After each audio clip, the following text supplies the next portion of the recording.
బైక్ను నడిపేటప్పుడు హెల్మెట్ ధరించడం మనందరి బాధ్యతని ప్రముఖ సినీ నటుడు రఘుబాబు అన్నారు. హెల్మెట్ వాడకం మత్తు పదార్థాలకు వ్యతిరేకంగా ఒంగోలులో నిర్వహించిన అవగాహన కార్యక్రమంలో ఆయన పాల్గొన్నారు. జిల్లా ఎస్పీ ఏఆర్ దామోదర్తో కలిసి నగరంలో మోటార్ సైకిల్ ర్యాలీ నిర్వహించారు.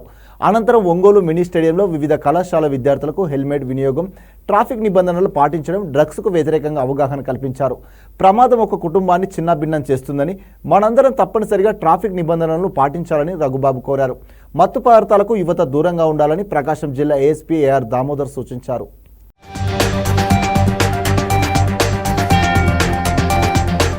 కాంగ్రెస్ ప్రభుత్వం ఇచ్చిన హామీలను ప్రజలు మర్చిపోయే విధంగా హైడ్రాను ఏర్పాటు చేసి ఓ హైడ్రామాకు తెరలేపిందని బీజేపీ ఎంపీ ఈటెల రాజేందర్ ఆరోపించారు.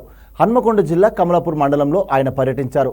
మల్కజ్గిరి ఎంపీగా గెలిచిన ఈటెల రాజేందర్ తొలిసారిగా తన సొంత గ్రామానికి వచ్చారు. స్థానిక నాయకులు, కార్యకర్తలు ఘన స్వాగతం పలికారు. వాహనాల ర్యాలీ నిర్వహించారు. ఈటెల అంబేద్కర్ విగ్రహానికి నివాళులు అర్పించారు. అనంతరం ఈటెల రాజేందర్ తన నివాసంలో మీడియాతో మాట్లాడారు. ఆచరణకు సాధ్యం కాని హామీలను ఇచ్చి కాంగ్రెస్ పార్టీ గద్దెనెక్కిందన్నారు. ప్రతి రైతుకు 2 లక్షల రూపాయల రుణమాఫీ చేస్తామని కేవలం కొంతమందికి రైతులకు మాత్రమే పరిమితం చేశారని ఎద్దేవా చేశారు.